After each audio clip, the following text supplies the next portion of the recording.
Welcome back into the Sports Source. This segment brought to you by Madisonville Marine. There's no better place to buy a boat than Madisonville Marine. That's whether you go down there to Highway 411 North in Madisonville and see Joe Special and his team, whether you go to madmarine.com and visit them online, or whether you go to the boat show when it's coming to town here in March, early March, just a few weeks away. Skeeter, G3, Hurricane, Aqua Patio, you name the brand, they got it. Madisonville Marine. All right. Let's welcome in the next two members of our panel right here. Justin Hamilton, former Division I football player at Virginia Tech, former assistant coach at Virginia Tech, former pro player. Thank you for being here, Justin. Thank you, John. Right over here, David Ubben back with us from The Athletic. Thank you for joining us. Yes, sir. All right, the big news this week, let's go ahead and put up the graphic. They're happy and lighting big cigars. Danny White and Josh Heupel. Danny White, $2.2 million is his new salary. Josh Heupel's going all the way to $9 million. He was at $5 million. That's not a bad pay raise when you go up $4 million a year. Those deals were basically in the bag before the Orange Bowl was put to bed, but they just went ahead and announced them afterwards. Just your initial reactions to giving those kind of dollars to, well, let's start with Danny White. David, the job he's done considering what he walked into, just you got the right guy, whether he was your first choice or third choice or whatever, you got the right guy, and the marketing that's gone over there, what they're doing is in terms of the show that is Tennessee football. Mm-hmm. I got no problem with Danny White getting that raise. Yeah, you look at the Danny White arithmetic. I mean, he was hired to hire a football coach, and he seems to have gotten that pretty right. Yeah. So, you know, at the end of the day, like that's what when you're athletic director at a big time place. You know, that's a lot of what you're judged on is your hires, and specifically your football hires. So when you hire him, especially considering when he was hired, you know, hey, here's day one, please hire us a coach.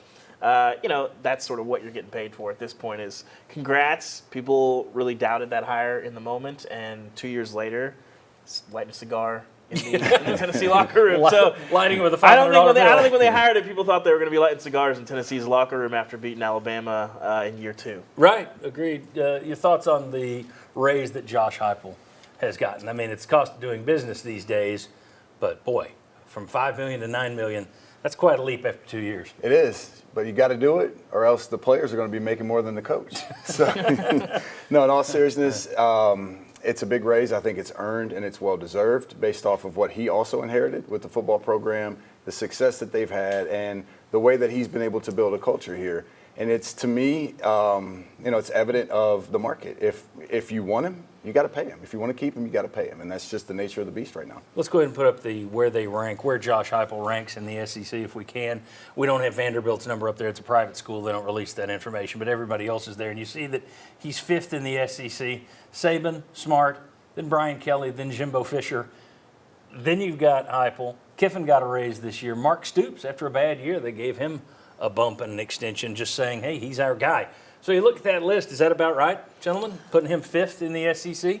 Yeah, I mean, I think more than the annual salary, it's sort of the contract terms that I think are most important. And you give him more money, but you don't have one of these crazy, long-term. It's not all guaranteed. Yeah, I think you look at, I think Michigan State is the best example of you have one good year under Bill Tucker, and now you're married to this guy, and you have a bad year, and now you're sitting there looking like, well, what's going on? You're stuck to this deal.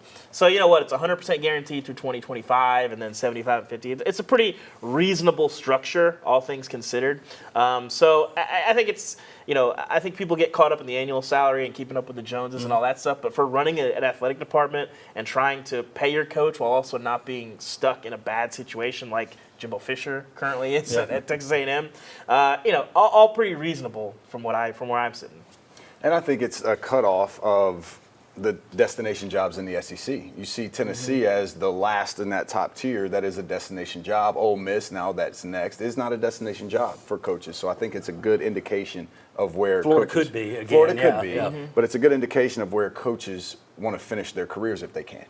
You agree with that? Is there anybody else other than Florida that you would put up there in the destinations? I'd have to look. I think I guess maybe you could say Auburn would be kind of on that close line. But I think Auburn and Tennessee, people always kind of compare them. But I think Tennessee the behind the scenes at Auburn is that's messy in terms of the current situation. But yeah, I mean I think at the end of the day, like coaches want to win championships, and Tennessee is a place where they have shown that you can do that over time if you have all the things. If you're the coach, they're going to give you everything you want to succeed. Josh Heupel's gotten that. Jeremy Pruitt got that.